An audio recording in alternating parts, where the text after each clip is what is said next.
പ്രിയമുള്ളവരെ, ഞാൻ കഴിഞ്ഞ എപ്പിസോഡിൽ നിങ്ങളോട് പറഞ്ഞത് ഞാൻ യുക്തിവാദത്തിലേക്ക് വരാനുണ്ടായ സാഹചര്യങ്ങളും എനിക്ക് സംശയം ജനിപ്പിച്ച ഖുർആൻ വാചകങ്ങളും ഹദീസ് വാചകങ്ങളും ഒക്കെ ആയിരുന്നു. അതിൽ ഞാൻ പറഞ്ഞു, കഴിഞ്ഞ ദിവസം ബുഖാരിയിലെ ഹദീസ് ഉദ്ധരിച്ചുകൊണ്ട് തന്നെ ഞാൻ പറഞ്ഞു, ഷൗത്ത് എന്നറിയപ്പെടുന്ന തോട്ടത്തിൽ ജൂനിയ എന്ന് പറയുന്ന ഒരു സ്ത്രീയെ കൊണ്ടുവരപ്പെട്ടു. നബി അവളോട് നിന്റെ ശരീരം എനിക്ക് ദാനം ചെയ്യാൻ പറഞ്ഞപ്പോൾ അവൾ നബിയെ പരിഹസിച്ചു. ഒരു രാജ്ഞി അങ്ങാടിപ്പയ്യന് അവളുടെ ശരീരം എങ്ങനെയാണ് ദാനം ചെയ്യുന്നത് എന്ന് ചോദിച്ചപ്പോൾ നബി അവളെ ആശ്വസിപ്പിക്കാൻ വേണ്ടി തോളിൽ കൈവയ്ക്കാൻ ശ്രമിച്ചപ്പോൾ അള്ളാഹുവിൽ ജൗനിന്റെ മകൾ ശരണം തേടി. അപ്പോൾ നബി അവർക്ക് സമ്മാനം നൽകുകയും അനുചരനോട് അവരെ കൊണ്ടുവിടാൻ പറയുകയും ചെയ്തു. ഇതായിരുന്നു ആ ഹദീസ്. അപ്പോൾ ഈ ഹദീസ് മുമ്പോട്ടിട്ടപ്പോൾ പലരും ഇസ്ലാമിനെ വെളുപ്പിക്കാൻ നടക്കുന്ന, വെള്ളതേക്കാൻ നടക്കുന്ന കുറച്ച് ആൾക്കാർ പറഞ്ഞു, ജൗനിന്റെ മകൾ മുഹമ്മദ് നബിയുടെ ഭാര്യയായിരുന്നു. സ്വാഭാവികമായും നമുക്കുണ്ടാകുന്ന സംശയങ്ങൾ, ഭാര്യയുടെ ശരീരം എന്തിന് നബി ദാനം ചോദിക്കണം? അവരെ തോട്ടത്തിലേക്ക് കൊണ്ടുവന്ന് അനുചരന്മാരെ മാറ്റി നിർത്തി നബി എന്തിന് രഹസ്യ കൂടിക്കാഴ്ചയ്ക്ക് തയ്യാറാകണം? ഈത്തപ്പന തോട്ടത്തിലേക്ക് തന്നെ നബി അവരെ കൊണ്ടുവരേണ്ടതുണ്ടോ? അടുത്ത സംശയം, ഒരു ഭാര്യ, ഒരു ഭർത്താവ്, ഭർത്താവിൽ നിന്നും ഭാര്യ അള്ളാഹുവിനോട് ശരണം തേടുകയോ, അപ്പോൾ അവർക്ക് ഇഷ്ടമില്ലാത്ത വിവാഹമായിരുന്നോ? തുടങ്ങിയ ഒട്ടേറെ ചോദ്യങ്ങൾക്ക് നടുവിൽ നിന്നുകൊണ്ട് പ്രബലമായ ഒരു ചോദ്യം ഉന്നയിക്കുന്നു. നബിയുടെ ഭാര്യമാരുടെ ലിസ്റ്റിൽ ജൗനിന്റെ മകളെ കാണാനില്ല. ഒരു ചരിത്രത്തിലും ജൗനിന്റെ മകളില്ല. അപ്പോൾ പുറം ലോകം അറിയാത്ത ഭാര്യമാർ മുഹമ്മദ് നബിക്കുണ്ടായിരുന്നോ? ഹിസ്റ്ററികളിൽ ഇല്ലാത്ത, ഹദീസുകളിൽ ഇല്ലാത്ത, ഇസ്ലാമിക ചരിത്രമൊന്നും പറയാത്ത, അറിയാത്ത, നമുക്കറിയാൻ സാധിച്ചിട്ടില്ലാത്ത മറ്റു ഭാര്യമാർ നബിക്കുണ്ടായിരുന്നു എന്നാണോ ഈ വ്യാഖ്യാതാക്കൾ നമ്മളോട് പറഞ്ഞു തരുന്നത് എന്ന് ചോദിക്കേണ്ടിയിരിക്കുന്നു. 4-ാം അധ്യായത്തിലെ 3-ാം വാചകപ്രകാരം, സൂറത്തു അന്നിസാ 3-ാം വാചകപ്രകാരം വൈൻ ഖിഫ്തും അല്ലാ തഅദിലു ഫിൽ യതാമ ഫൻകിഹു മാ ത്വാബ ലക്കും മിനൻ നിസാഇ മസ്നാ വസുലാസ വറുബാഅ എന്ന് ഖുർആനിൽ വാചകമുണ്ട്. അനാഥകളുടെ കാര്യത്തിൽ നീതി പാലിക്കാനാവില്ലെന്ന് നീ ഭയപ്പെട്ടാൽ നിനക്ക് മറ്റുള്ള സ്ത്രീകളിൽ നിന്ന് നീ ഇച്ഛിക്കുന്നവരിൽ നിന്ന് 2 3 4 വിവാഹം കഴിക്കാം. ഖുർആനിന്റെ ആദ്യത്തെ സ്വീകർത്താവും പ്രയോക്താവും മുഹമ്മദ് നബി ആയിരുന്നിരിക്കെ, അള്ളാഹുവിന്റെ ഏതൊരു വാചകവും ആദ്യം ജീവിതത്തിൽ പകർത്തേണ്ടതും നമുക്ക് കാണിച്ചു തരേണ്ടതും ഒക്കെ മുഹമ്മദ് നബിയാണെന്നിരിക്കെ നബി ഖുർആൻ ധിക്കരിച്ചോ? ഖുർആൻ പറഞ്ഞ 4 വിവാഹത്തിലുപരിയായി ധാരാളം വിവാഹം മുഹമ്മദ് നബി കഴിച്ചിരുന്നോ?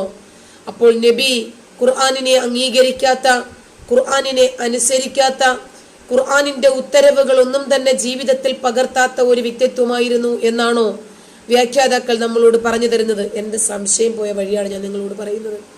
അപ്പോൾ നബിയുടെ ഭാര്യമാരെ ഞാൻ നിങ്ങൾക്കൊന്ന് പരിചയപ്പെടുത്താം. അവരിൽ ജൗനിന്റെ മകളുണ്ടോ എന്ന് നോക്കൂ. 1 ഖുവൈലിദിന്റെ മകൾ ഖദീജ, 2 സംഅയുടെ മകൾ സൗദ, 3 അബൂബക്കർ സിദ്ദീഖിന്റെ മകൾ ആയിഷ, 4 ഉഹുദ് യുദ്ധത്തിൽ മരിച്ച ഒരു മക്കയിൽ നിന്ന് മദീനയിലേക്ക് പോയ ഒരു മുസ്ലിമിന്റെ വിധവയായ ഉമ്മു സൽമ, 5 ഉമർ ബിൻ ഖത്താബിന്റെ മകൾ ഹഫ്സ, 6 ജഹ്ഷിന്റെ മകളും മുഹമ്മദ് നബിയുടെ ദത്തുപുത്രനായ സെയ്ദിന്റെ ഭാര്യ സൈനബ്, 7 മുസ്തലഖ് ഗോത്രത്തിന്റെ തലവനായ ഹാരിസ് ബിൻ ളിറാറിന്റെ മകളും സഫ്വാന്റെ മുൻ ഭാര്യയുമായ ജുവൈരിയ, 8 അബൂ സുഫിയാന്റെ മകൾ ഉമ്മു ഹബീബ, 9 സഫിയയെ ഹുയയ് ബിൻ അഖ്തബിന്റെ മകളും ഖൈബറിൽ യഹൂദനായ ഖിനാൻ ബിൻ റബീഅയുടെ ഭാര്യയുമായിരുന്നു. ഏറെ രസം, യുദ്ധത്തിൽ തടവുകാരിയായി പിടിച്ചപ്പോൾ സഫിയയെ പ്രവാചകൻ അദ്ദേഹത്തിന്റെ യുദ്ധമുതലിന്റെ പങ്കായി കിട്ടി.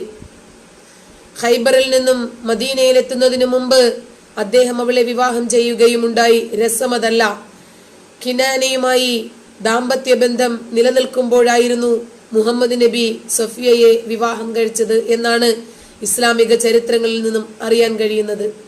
അതിലേക്കൊന്നും ഞാൻ കടക്കുന്നില്ല. 10 ഹിലാൽ ഗോത്രക്കാരനായ ഹാരിസിന്റെ മകൾ മൈമൂന.